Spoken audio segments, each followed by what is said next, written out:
Hello and welcome, dear viewers. This is our weekly edition, ATV Special, and I am Zalalem Ibeltal, producer of the program. In today's ATV Special program, we're going to assess the latest political development in Ethiopia. A week before, the federal government of Ethiopia has started offensive attack against TPLF junta in Tigray regional state. Prime Minister of Ethiopia, His Excellency Dr. Abiy Ahmed, said war cannot be avoided by one side, and Prime Minister Abiy accuses TPLF junta for instigating conflict by attacking a military camp, a camp which has been safeguarding the people of Tigray for the last 20 years. Chair of TPLF, Dr. Debretsion Gebremichael, on his part said, "This is a war which we are conducting to preserve our existence." Dear viewers, just little information as a background.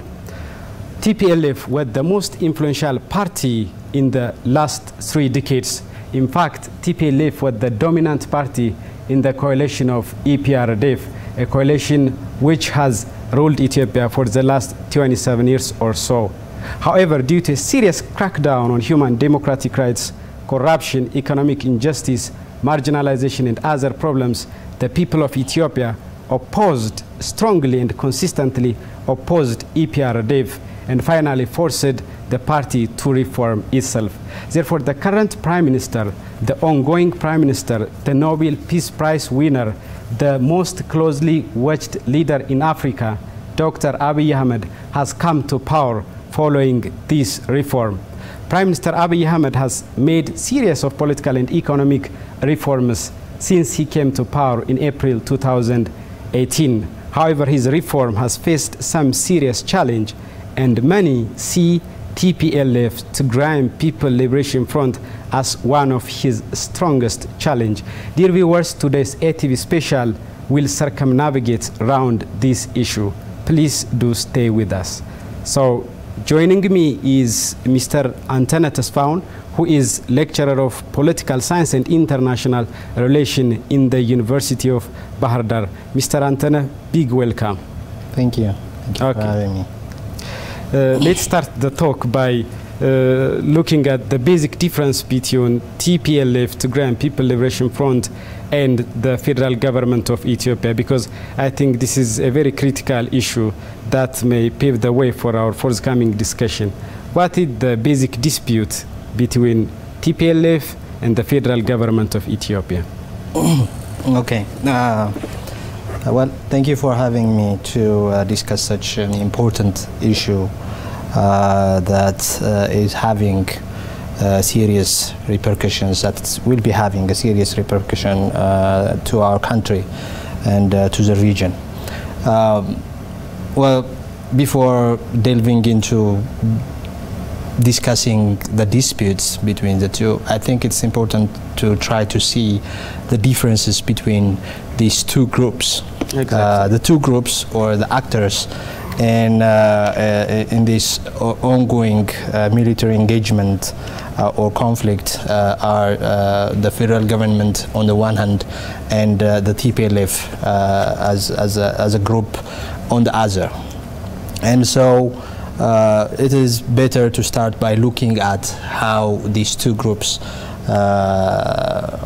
the difference between these two groups. The first is the individual level. From the individual level of analysis, when you see it, you find the leader of the federal government, the Prime Minister, and the collective leadership of the TPLF group, right? So when you see them, it seems they have stark differences between each other in with regard to current circumstances or the current state they are in.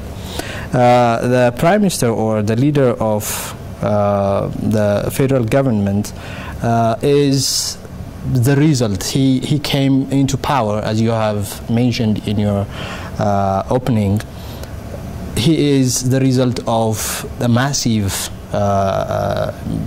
lengthy, probably 2-3 years, lengthy protest against the rule of the TPLF. And so that lengthy protest was culminated by the ascension to power of the Prime Minister, and therefore he is mandated to reform. He is mandated to change the way things have been done during the TPLF-led EPRDF regime. And so whatever he is doing, most of the things he is doing now, he has been justifying, and people have been looking forward to what he was doing, because they were supposed to be the reason d'etre, the rationale for his ascension to power. And so he's supposed to be a reformer, and he has shown that somehow. And at this particular time, it seems as a person, he has a historic responsibility. Historic responsibility. Yes, it is a historic responsibility to maintain the sovereignty of the country, the territorial integrity of the country, and therefore those actions he has been taking need to be seen from that angle. Or I think this historic responsibility that he has a huge deal to do with his decision-making process, I would say, as a person, as a leader. And from what we have seen, it seems that the Prime Minister, as a person, and in his circle, his inner circle, it seems he's intent on trying to usher a new beginning. Though not radical, he's not trying to do some radical change. He's not trying to reform the federal structure. He's not trying to deal with constitutional change or even amendments. Fundamental change. Yeah, he has made that clear, that he's not going to engage in those fundamental reform agendas or fundamental change. Sure. But it seems he is trying to pave a new path than what has been under the TPLF regime. And one of those things is his seemingly interest, or it seems he is hell-bent on trying to create a strong central government or federal government. So far he has not managed to do so, and people have been against and for this proposition of having a strong federal government. On the one hand, those who say this strong central government will create fertile ground for a personal dictatorship or authoritarian rule. On the other hand, and I think this camp, or the other camp, is many in number, is those who say, let's have a strong central government that can uphold rule of law, that can be feared, that can be respected by the different factions, the different groups that have been doing some unspeakable acts of violence, usually against civilians. So it seems the person in the Prime Minister has that intention of creating a strong central government. On the other hand, the TPLF as a group, mainly they do collective decisions, and mainly the old guard in the TPLF, it seems they are nostalgic to probably what they call the good old days, in the times when they were the makers and breakers of the Ethiopian government in the Ethiopian society, the times when they were at the helm of everything. And that nostalgia, I think, is important factor in shaping their behavior and in shaping their decision-making processes. In addition, that's, I think, why they have become uncompromising. From what has been done, from the protests against the TPLF, the 3-year-long protests in which many people died, many youths, young people, different calamities have happened in those days of the protest. But nothing has happened to the TPLF leaders as a group, as a leader. Nobody was kept accountable Nobody was brought to justice. Yeah. I mean, at least for those few who have been engaged in grand corruption schemes. Most of the political leaders of the TPLF that have been in power when the protests were going on, that have been responding to the protests violently, they have been left untouched. Yeah, right? Most of the suspects, most of those people were not brought to justice. Nobody was brought to justice, and that should have been taken as an olive branch for peace. Right? When you say, okay, just be as you are, and let's move forward. But it seems the TPLF leaders remain uncompromising because they keep to be nostalgic about the past, and to an extent they seem to be overly confident about their military capabilities, to the extent that they seem to be delusional in thinking or in mistakenly transferring the past into the future. They, in their talks, you see that we have done this and that 30, 40 years ago, so it is in us to repeat it or to do it again. Things have changed a lot, right? So I don't believe, I'm not a soldier, I'm not a military person, but I don't think there are those fertile grounds for the success of the TPLF 20, 30 years ago that are not present now. So that's why I say delusional. Yeah. Plus, this TPLF group's decision is heavily impacted by the strong and entrenched economic and financial interests it has throughout the country. Right? Everywhere the members of the TPLF leadership, I would say, and some in their circle have interests in many different parts of the country. It's not a crime to have economic interests, I would say, but it would be a crime to try to keep those interests through violent means. Right? When you try to maintain your economic interests or exercise or further your economic interests using violent means, that becomes criminal. Instead of becoming integral part of the reform process that everybody has been looking forward, including many of the people whom the TPLF claims to represent. The TPLF remained to be outside, and instead of force for the solution, it remained to be a force for destruction. I mean, it seems like the decision is also influenced by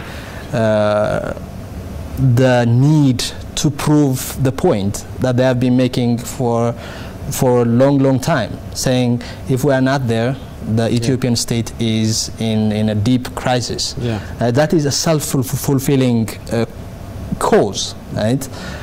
If you are the one who is doing the destabilization, then you don't have the right to cry about the destabilization itself, right? It is an oxymoron, but it's ironic, right? When you are actively engaging in those violent maneuvers or in those manipulations of different sectors of society to engage in violent activities, and at the same time you decry the violence and the destabilization. Now the federal government is in open military operation against TPLF junta in Tigray regional state. But don't you think that do you think that the federal government of Ethiopia has exhaustively used all possibilities of negotiation? Do you think? Well, negotiation is indeed one, and it should be the primary tool for resolving issues or conflicts between any party. And personally, I am an ardent, staunch proponent of giving primacy to negotiations. And I believe the federal government has tried to negotiate with the TPLF as a group. There have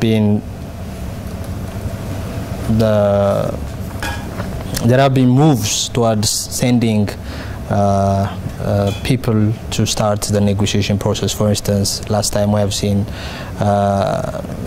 elders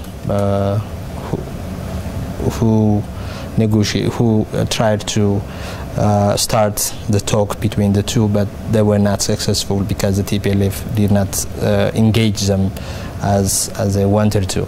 And before that, I think there were these Mothers for Peace initiative who have been going in different parts of the country trying to broker peace between the incumbent government and the different factions that have picked up arms.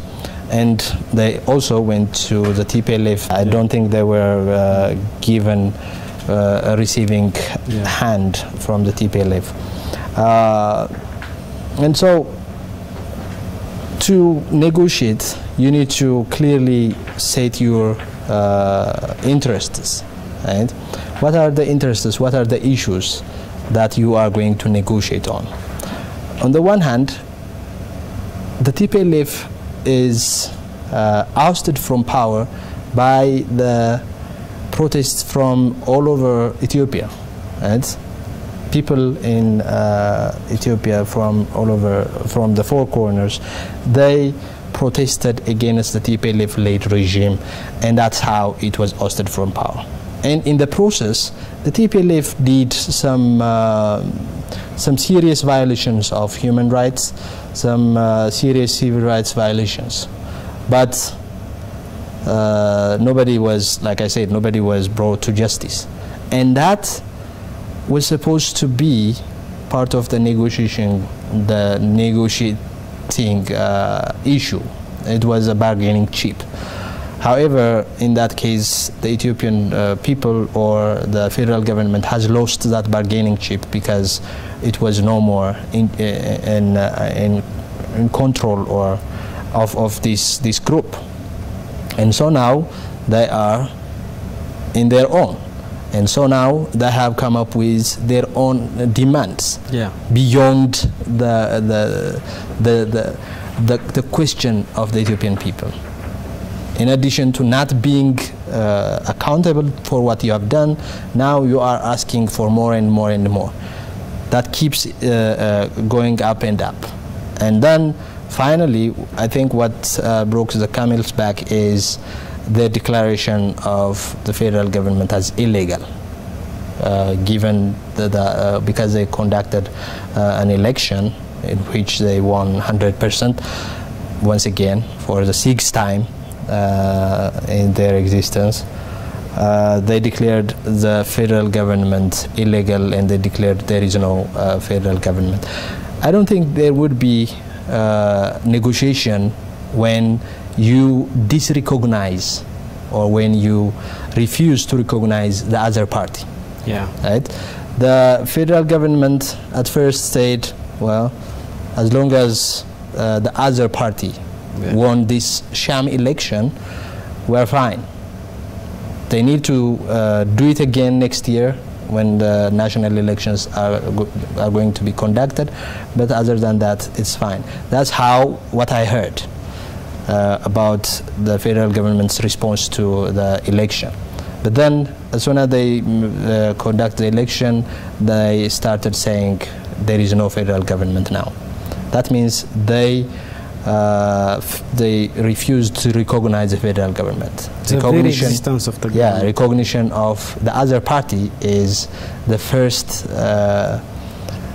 and the very important step in negotiation. So, who are they going to negotiate with if they say there is no central government, right?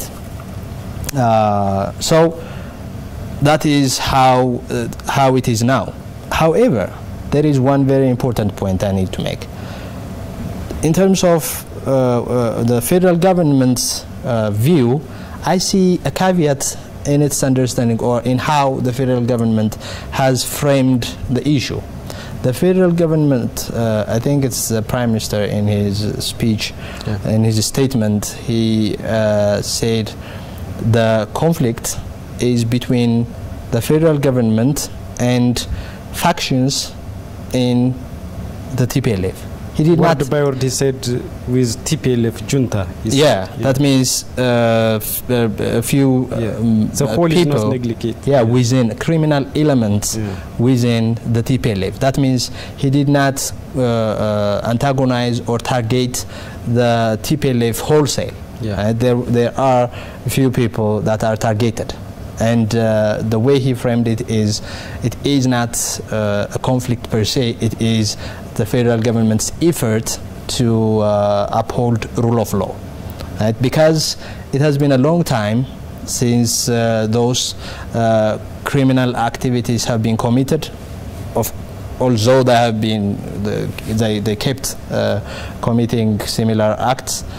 It seems the effort of upholding rule of law doesn't seem to have too much credence at this time, because to some extent it came late. It came later, and so there is a caveat, that particular caveat, and that gives a chance for negotiation. However, that negotiation will happen when and if the other members of the TPLF can oust these criminal elements as designated by the Prime Minister and the federal government. They are designated criminal elements, but still they are at the top of the TPLF.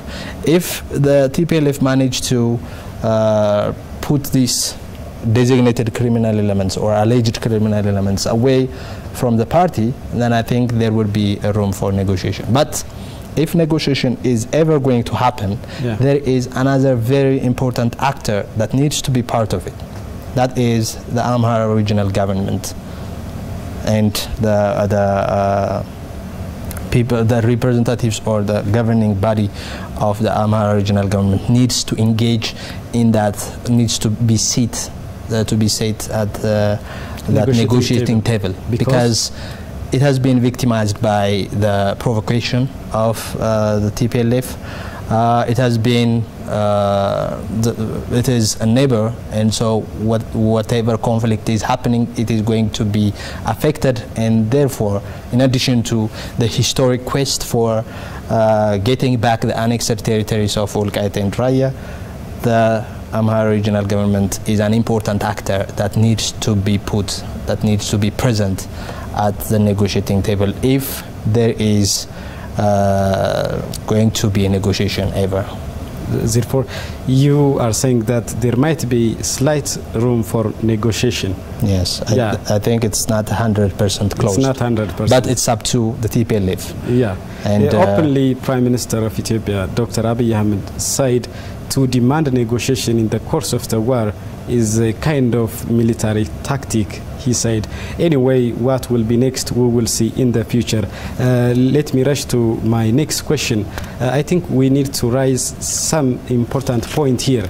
And the point is, now the Ethiopian National Defense Force, Amhara Special Force, and Amhara Militia are jointly undertaking military operation against TPLF junta in Tigray regional state.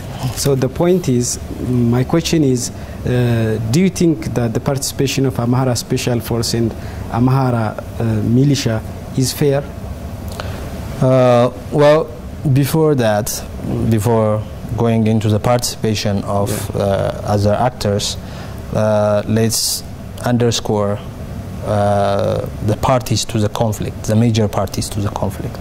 On the one hand, like I said before, it is the federal government. On the other hand, it is the TPLF. Thank you. As a group. And both sides have their issues. What we know is what we were told. Now, particularly from, we don't have information, that much of information flow from Tigray. So, in addition,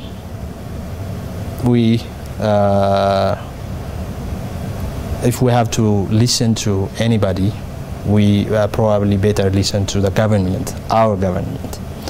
And so what the government said is the TPLF attacked the Ethiopian National Defense Forces Northern Command. And that claim of the federal government was indirectly confirmed by the leader of the TPLF when he declared that they have at their disposal the majority of weaponry of the Northern Command. How did they get their hands to it? Probably it shows the attack or the alleged attack probably is true. In that case,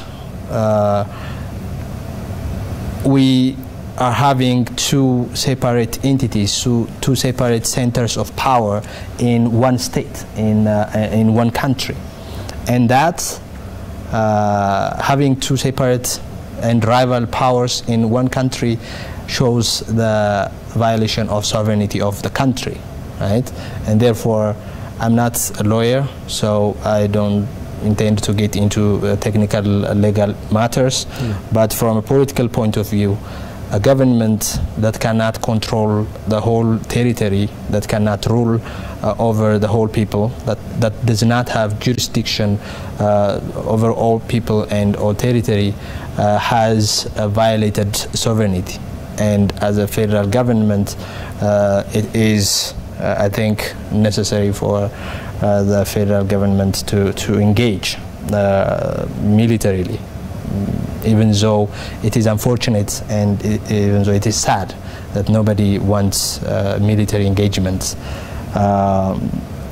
However, because it has to protect, the Ethiopian National Defense Force has to protect itself, and if it is one unit in different parts, and when part of it in one part of the country is attacked by an entity that doesn't have the power to do so, I think the defense forces may have to defend themselves, and as a chief of the army, that's how it was done. So that is how it is. However, the attack happened there in Tigray region, and the confrontations happened there. However, it was not contained in there. Some elements of some parts of the Northern Army or the Northern Command are in different parts of the north. Yeah. Some of them are in Amhara region. Yeah. And I think the attack or the confrontation took out of hand and came into the Amhara region. And like, you know, whatever, we may not like it, or whatever attitude we may have towards special forces or regional special forces or regional militia forces, they are there for this very reason, to protect the people and the region from outside attacks and internal instability, right? And so I think, in my understanding, that's how the Amhara Special Forces or the Amhara militia have engaged in an attempt to safeguard the people and the people of the Amhara region and the sovereignty, quote-unquote sovereignty of the Amhara region as well. But also, the Amhara are parts of Ethiopia, right? We are Ethiopians. And we have the National Defense Forces to protect us from forces outside or inside. But that doesn't mean, for instance, people and the government of the Sidama state, the Harari in Somali, Ethiopian Somali state, and the Gambela and Benishangul, everybody has been showing support to the Ethiopian National Defense Forces. Yeah. And it is the same as what the Amhara regional government is doing. However, because part of the conflict or the confrontation is happening in the soil of the Amhara. Indeed, it's bridged to Amhara region. Yes, yeah. So it is forced, the Amhara National Forces the Amhara special forces and the militia is forced to engage on the side of the Ethiopian National Forces. This could have happened. The Somali special forces could have engaged with another element on the side of the National Defense Forces if the conflict was in Somalia or in Oromia or in other states. So I think it should be seen from that perspective, and we should not miss the point that the problem or the confrontation or the conflict is happening between the Ethiopian National Defense Forces and the TPLF as a group. Okay. Many says the federal government military intervention against TPLF junta in the state is late. Do you agree with this point? Let us hear your argument here. Well, from the upholding rule of law point of view, yes, it is late. A government is supposed to uphold rule of law. A government is not supposed to decry or blame an entity, a subnational entity, of creating this much havoc and do nothing. Right? What was happening is, whatever happens, the government will tell us the TPLF did this, the TPLF did that, but the federal government did nothing to that effect. And so if you see it from the rule of law point of view, if you see it from maintaining law and order, then you can say it is too late, a little bit too late. But then when you see it from a political point of view, politics is the art of the possible. The attainable. Yeah, the art of the attainable. Yeah. And the TPLF forces concentrated their power, their forces in one area and created a safe haven for themselves. When the new administration, the new government was trying to create a semblance of stability in the country. And so probably it was about timing. But in my opinion, the Prime Minister, I don't think he had any intention of engaging in violent confrontation with the TPLF. Nor do I think he expected to be provoked in such magnitude. The only time we heard him talking of war is when he warned Iskandar Naga and the Balderus movement and their protests or whatever they were doing in protesting the Addis Ababa administration. That is, in my